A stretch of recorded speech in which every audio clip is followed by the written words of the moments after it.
Enguany, la climatologia sí que va acompanyar, fet que es va reflectir en una alta participació respecte a altres anys a la Garxa al Desert Race de Deltebre.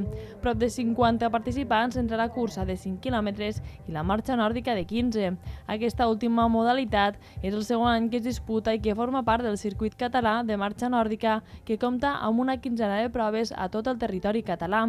Forma part del calendari i va potenciar la participació d'esportistes de tots els punts del país. La marxa nòrdica és una modalitat, se diu nòrdica perquè va sorgir als països nòrdics, i és una modalitat que vas en bastons, però no en bastons estàtics, sinó dinàmics, i el que fa és que mogues totes les parts del teu cos. La veritat és que estem contents perquè totes les altres edicions sempre ens havia plogut i fet mal temps, i la veritat és que s'agraeix i la participació aquest any ha sigut més gran que les altres edicions. Des de l'Ajuntament remarquen la importància d'aquestes proves per tal de potenciar el turisme esportiu. Són dos actes que abarca molta gent i que és un esport diferent, no? Un esport que abarca moltes edats i que tothom se veu involucrat i se sent d'ell.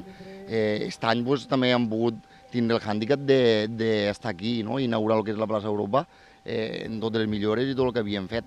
El recorregut va sortir des de la plaça Europa de Riumar fins al Niño Perdido i després d'una volta per la platja es van dirigir cap al Garxal.